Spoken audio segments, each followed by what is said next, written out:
Hey, 6th grade. How are you guys doing? This is Mr. McAuliffe coming to you from your classroom here at St. Margaret's once again to read you this week's story. And the book that I'm going to read this week was actually chosen for me by Mrs. Townsend. She asked me to read this book specifically for you this week.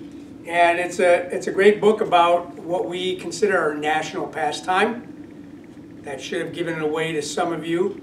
That actually should have begun about a month ago maybe. But like a lot of things these days, has been put on hold.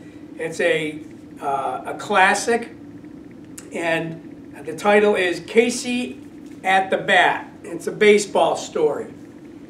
It was written by Ernest Thayers, and it was copiously and faithfully illustrated by Christopher Bing. Copiously.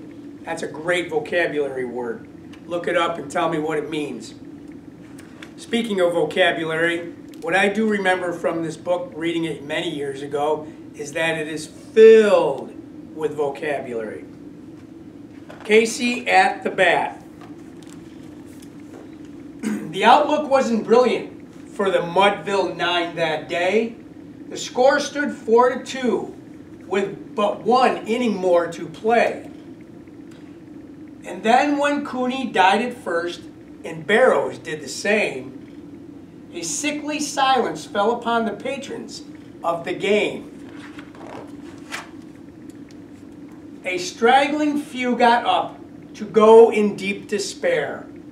The rest clung to that hope which springs eternal in the human breast. They thought if only Casey could but get a whack at that, we'd put up even money now with Casey at the bat. But Flynn preceded Casey, as did also Jimmy Blake, and the former was a Lulu, and the latter was a cake. So upon that stricken multitude, grim melancholy sat, for there seemed but little chance of Casey's getting to the bat.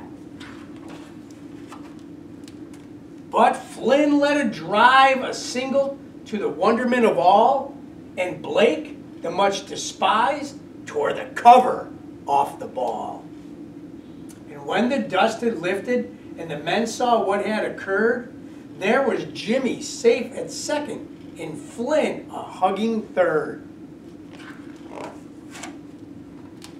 Then from 5,000 throats and more, there rose a lusty yell. It rumbled through the valley, it rattled in the dell. It knocked upon the mountain and recoiled upon the flat, for Casey, mighty Casey, was advancing to the bat.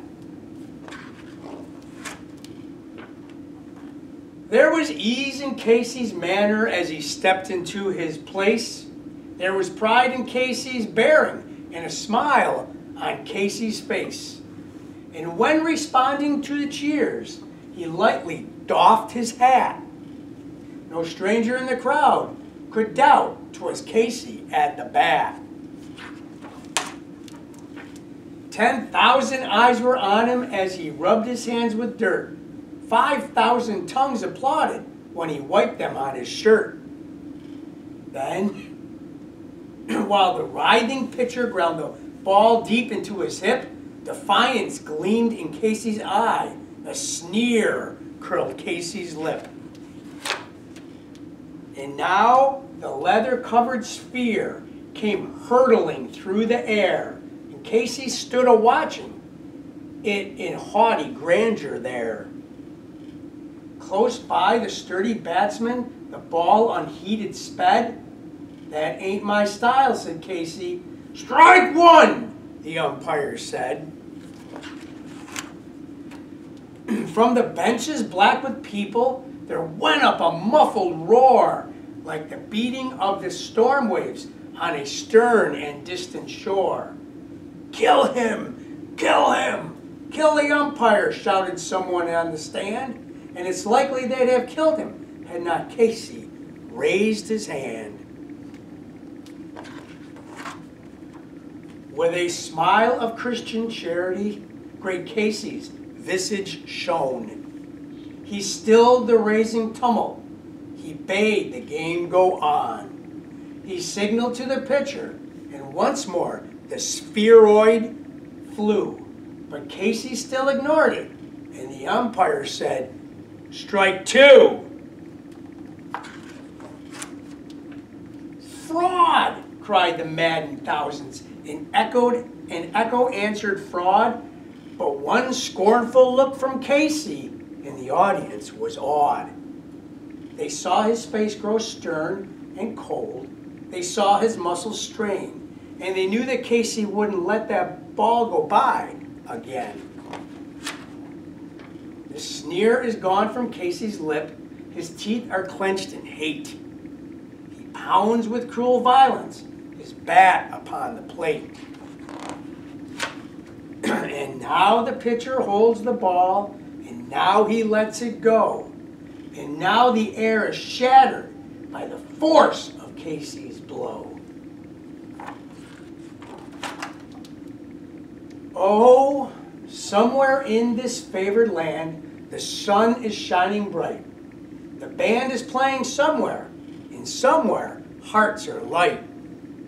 And somewhere men are laughing, and somewhere children shout. But there is no joy in Mudville. Mighty Casey has struck out. A classic American tale about baseball, the American pastime, the national pastime. I know some of you boys are baseball players, as was I when I was your age. I hope you enjoyed this story as much as I enjoyed reading it to you.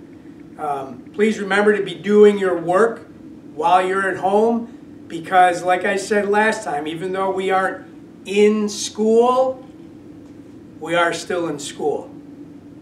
Have a great day, 6th grade.